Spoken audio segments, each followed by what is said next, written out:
faut bien, parce qu'à chaque fois, on vous pointe du doigt en disant, ouais, vous êtes antisémite. Encore une fois, ça n'a aucune réalité historique.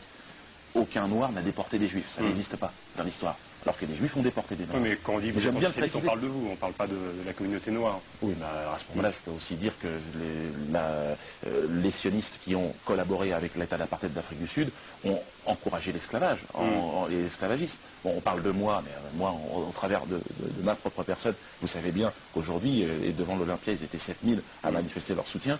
On parle aussi de la communauté noire. Je suis un des rares artistes de la scène humoristique française d'origine africaine. Je m'appelle Dieudonné Mbala Mbala, je suis français. Et c'est vrai que nous sommes peu nombreux à représenter ce courant, cette sensibilité artistique sur la scène humoristique en France. De plus en plus nombreux, tant mieux. Mais c'est vachement difficile de passer. Auparavant, il y a eu Légitimus, Salvador, et puis bon, doucement les choses se mettent en place. Maintenant, quand on me pointe du doigt, moi, c'est toute l'Afrique, c'est tout le continent africain que les sionistes pointent du doigt, en disant restez à votre place et ne parlez pas de votre souffrance. C'est trop facile de dire c'est juste Dieudonné, mais à ce moment-là, quand Bernard-Henri Lévy parle au nom de toute la communauté juive, quand Bénichou parle au nom de toute la communauté juive et appelle au boycott de mon spectacle, et me demande 10 000 € à moi, à la communauté noire, non, mais ils sont en train de jeter de l'huile sur le feu, ils veulent monter la communauté noire contre la communauté juive, ils vont y arriver s'ils continuent. Mais la communauté noire est une communauté pacifiste. Moi, je me revendique des Luther King et des Mandela. Donc, patience. Mais à un moment donné, il faut quand même nous laisser simplement la possibilité d'exister et de nous exprimer. Et cet acharnement des sionistes à mon endroit aura des répercussions sur le terrain.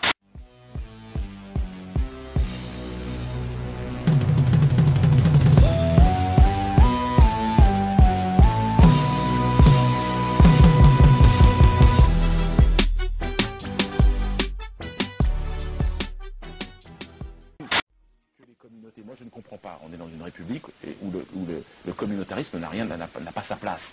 Or, comment se fait-il que 17 ministres du gouvernement se donnent rendez-vous au CRIF une fois par an? Quel signal on nous envoie à nous, citoyens français, appartenant à des minorités? Pour exister, pour être des interlocuteurs de l'État, vous devez vous constituer en communauté. Qu'est-ce que le CRIF, si ce n'est qu'une association communautaire et religieuse? Alors, il va falloir que pour exister et pour pouvoir simplement parler, communiquer... Vous érigez en leader de communauté. Il n'y a pas d'autre possibilité. C'est ce que vous faites. Alors, ce que je fais. Aujourd'hui, bon... Je ne suis pas un leader, je fais partie encore une fois, parce que je ne suis pas dans une logique pyramidale. Un leader d'opinion, quand même. J'ai, effectivement, derrière moi aujourd'hui, une partie de la population noire qui trouve que les choses ne vont pas, les réformes ne vont pas assez vite, et que nous n'avons pas accès à notre histoire. Voilà. Et qu'on en a un peu marre d'être simplement paternalisé, parce que là, moi, faire rire les gens, chacun a sa réalité. Maintenant, moi, si j'arrive à rire de mon époque et de ce qui m'entoure, vous pensez bien qu'on ne va pas me faire pleurer avec des trucs qui sont passés et qui ne me concernent absolument pas. Il faut que je sois très honnête, je ne suis pas du tout concerné, moi, par la Seconde Guerre mondiale, par exemple. J'en ai rien à foutre. Et je sais qu'on est très nombreux en avoir rien à foutre de la... je ne me sens pas concerné. Ce sont des trucs, c'est un petit conflit local qui concerne des gens. Je ne sais pas qui a raison, qui a tort. Je n'ai aucune idée. Et je ne prends pas parti. Alors évidemment, ça dérange. Mais de la même façon que le monde n'en a rien à foutre de savoir comment survivent les pygmées et comment, entre les Zewundo, moi je suis d'une tribu Zewundo, et les Bassa, nous nous sommes battus à un moment donné, personne n'en a rien à foutre de savoir ce qui s'est passé. Eh bien moi, ce qui s'est passé en Europe centrale, j'en ai rien à foutre. Mais à un niveau, d'ailleurs je prépare une comédie musicale là-dessus. Pour vous dire qu'il faut rigoler, c'est tout. On est condamné à rigoler.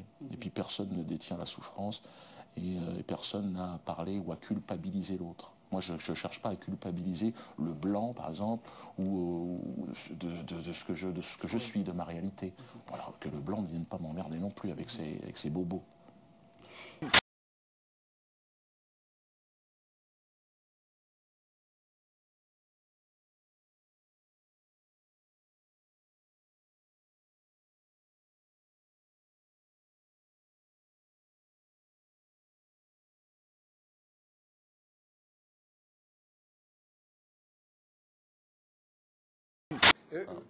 Alors à ce moment-là, ce serait un malentendu quand il y a des gens qui ne sont pas du tout des puissants, je vous disais, les gens que vous faisiez rire avant, qui soient de la communauté noire, arabe ou juive, ou même d'aucune de ces communautés-là, et qui vous faisiez rire, et ces gens-là ne sont pas des puissants, et tout à coup ils vous voient là. Des gens de la communauté noire, des gens de la communauté arabe, vous parlez des communautés.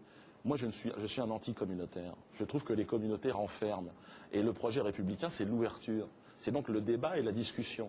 Moi, je pense que les communautés sont en train de nous opposer les uns aux autres et que si mon message n'a pas été compris, c'était peut-être celui-là. C'est-à-dire que je n'ai jamais eu un débat et un combat communautaire. Donc ceux qui sont dérangés chez les Noirs ou chez les Arabes en disant ouais, il ne défend pas ma communauté, je ne l'ai jamais fait. Tu n'es pas en train de te présenter au présidentiel que pour regarder la diaspora, ou alors tu te dis je suis le porte-drapeau de la diaspora. Mais là-dessus, il y a plusieurs personnes qui te le contestent. Qui te contestent cette position. Je ne suis pas le porte-drapeau de la diaspora. Qui l'est? Ben, Joey Star l'est aujourd'hui. C'est lui officiellement. Il s'est fait jeter des cailloux à Clichy, on m'a dit. Oui, mais il est le porte-drapeau.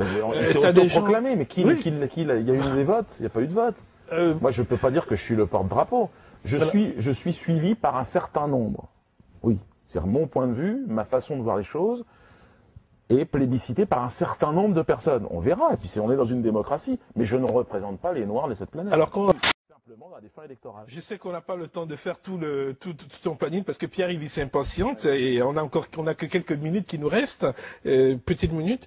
Tu as dit il y avait un lobby juif, et tu as eu cette phrase. J'ai jamais parlé de lobby juif. De lobby sioniste. Parce que je pense qu'il y a beaucoup de juifs qui n'ont rien à voir avec le CRIF, qui ne sont pas représentés par ces lobbies-là. Donc il ne faut pas faire d'amalgame. Non, mais c'est très important surtout de ne pas faire d'amalgame, parce que c'est là où peut-être on peut entendre de l'antisémitisme. Mais tu sais très bien que quand tu dis sioniste, les gens, eux, ils reportent en disant juif, et puis... c'est une erreur. C'est une erreur. Ok. Est-ce que, justement, le fait qu'on vous ait fermé les portes en tant qu'humoriste, puisque vous êtes là pour la liberté d'expression, de rire, de dire ce que vous avez envie de dire, est-ce que ça vous a vous avez été quand même ému, ou alors vous êtes passé au-delà de cela? Oui, j'ai ouvert un débat. En fait, tout d'un coup, j'ai vécu une polémique qui n'avait pas lieu d'être en réalité. Je me suis heurté au lobby juif de France, qui est un lobby extrêmement puissant, qui a fait sa démonstration de force, de toute sa puissance. Mais bon, moi, j'ai pas voulu rentrer dans le débat. Pourquoi les humoristes juifs, eux aussi, n'ont pas de problème à faire les sketchs qu'ils font aujourd'hui, et que moi, tout d'un coup, je serais devenu le symbole de l'antisémitisme et du racisme. Ça n'avait absolument aucun sens.